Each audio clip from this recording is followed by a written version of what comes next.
Bonjour à tous. Aujourd'hui, je vais vous parler autonomie alimentaire. On est dans mon jardin ici, là. Et autonomie alimentaire en épinards. Alors pour être autonome en épinards, nous dans notre famille, on cultive pas d'épinards. On cultive des plantes qui ressemblent aux épinards, qui ont le goût des épinards, mais c'est comme le Canada Dry, c'est pas des épinards. Je vais vous en présenter une. Celle-ci, c'est de la roche. Alors la roche, on mange les feuilles quand elles font cette taille-là. Et puis ça va pousser, pousser, pousser, et ça fait une plante qui monte à 2 mètres, 2 mètres 50 facile, hein. On peut regarder celle qui est ici, qui est beaucoup plus grande là, mais ça va encore pousser, pousser, pousser, pousser. Alors ça, je trouve ça super intéressant quand on a un tout petit jardin, parce que du coup, ça fait une production en hauteur. Et comme ça, on peut gagner de la place. Après, au pied, quand on a ramassé les feuilles du bas, on peut très bien planter des haricots, puis les haricots vont grimper sur la tige, et puis on gagne encore un petit peu d'espace. Et cette plante-là, quand elle monte en graines, les graines tombent au sol et sursèment toutes seules en fait, hein. Ça repousse d'année en année. Là, cette année, j'en ai pas semé là. Et ça, c'est des plants de l'année d'avant. Y a un petit bémol quand même par rapport à la roche. Au niveau du goût, c'est quand même moins bon que les épinards. Moi, j'aime bien les manger quand les feuilles sont pas très grosses comme ça, là, en salade. Avec une laitue, c'est sympa. Mais en épinard, c'est quand même. C'est pas aussi bon que le vrai épinard. Et puis un autre désavantage, c'est que si vous cultivez de la roche, vous en aurez pas toute l'année. C'est pas une plante qui pousse en hiver. Alors pour éviter de ne pas avoir d'épinards frais en hiver, on va vous présenter une deuxième plante. Attention, elle est là. C'est de la blette. Alors c'est pas de la blette carde comme on voit souvent, hein. Là la carde elle est toute petite et puis elle restera pas, elle va pas grossir, elle va pas rester, elle va rester de cette taille là en fait, hein. Elle va grossir un tout petit peu mais elle va pas devenir énorme comme sur des blettes cardes. C'est de la blette feuille. En fait on mange les feuilles. Bah là celle-là on pourrait la manger déjà. Et la blette on peut en avoir en toute saison en fait, hein.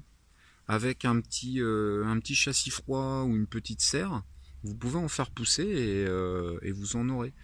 Alors en hiver, bien sûr, ça donnera pas autant qu'au printemps, ça c'est sûr, hein. Il y a pas assez d'ensoleillement ni de chaleur, mais vous arriverez à en manger quand même. Et bah, cette plante-là, c'est la même chose quand elle arrive en graines.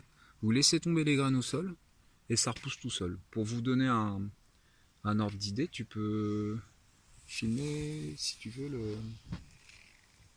donc, toutes les blettes qui ont poussé dans cette partie-là. En fait, j'avais fait un rang et puis bah, j'aurais mieux fait de pas en faire parce que ça a poussé de partout, même hors du rang. J'ai même été obligé d'en enlever. Il y en a, ouais, j'en ai enlevé au moins 2 fois plus que ce qu'il y a là, hein. Donc ouais, obligé d'en enlever parce qu'autrement elles n'auraient pas suffisamment de place pour se développer. Mais c'est pas un problème puisque quand elles sont de cette taille là par exemple, bah là bon celle-là je vais la laisser parce qu'elle me gêne pas ici. Mais si elle était trop près d'une autre, je pourrais l'enlever et récupérer les feuilles et manger les feuilles en salade. C'est très bon en salade aussi. Et vous les laissez monter en graines et puis l'année suivante vous en avez sans rien avoir à faire. Qu'est-ce que je peux dire d'autre sur cette plante là? Ouais, la roche et la blette, j'ai remarqué quand même que la première génération de semis, il n'est pas forcément au top pour faire du semis spontané. Donc moi la première génération, je récupère des graines quand même et j'en ressème pour être sûr d'en avoir. Et puis au bout de 2 générations, 3 générations, la plante doit s'adapter au terrain. Et puis il y a de plus en plus de graines qui sont en dormance et qui n'ont pas encore germé. Et du coup ça pousse très bien. Ça devient même la blette chez moi ça devient même limite envahissant, hein. Il y a des parcelles à côté où je les enlève parce qu'on va pas manger que de la blette non plus, hein. Voilà, je vais faire une pause et puis vous montrer ce que ça donne quand c'est en graines. Alors voilà une blette qui monte en graines. Voilà ce que ça donne. Donc ça c'est un des derniers pieds de blette qu'on a mangé cet hiver. Donc ça donne beaucoup de graines. Ça c'est de la graine que j'ai récupérée. T'arrives à le filmer? Oui. C'est de la graine que j'ai récupérée sur un pied l'année dernière. Ouais.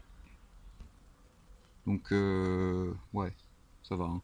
Ouais. Puis On est tranquille. C'est qu'un seul pied. Et là il n'y a qu'un seul pied, ouais. Ouais, ça fait pas tout à fait 1 litre, mais presque que de graines. Donc ben voilà, la blette et la roche, si vous voulez être autonome en épinards, eh ben je vous les conseille. Même sur une seule tige, il y en a beaucoup. Bon là, elles sont pas encore tout à fait... Ah bah on va attendre un petit peu, ouais. Bah oui, Ouais, parce qu'elles ouais. sont pas tout à fait grandes. À la fin, ça fera cette taille-là. Chaque petite Bon, on touche, va arrêter cette vidéo là.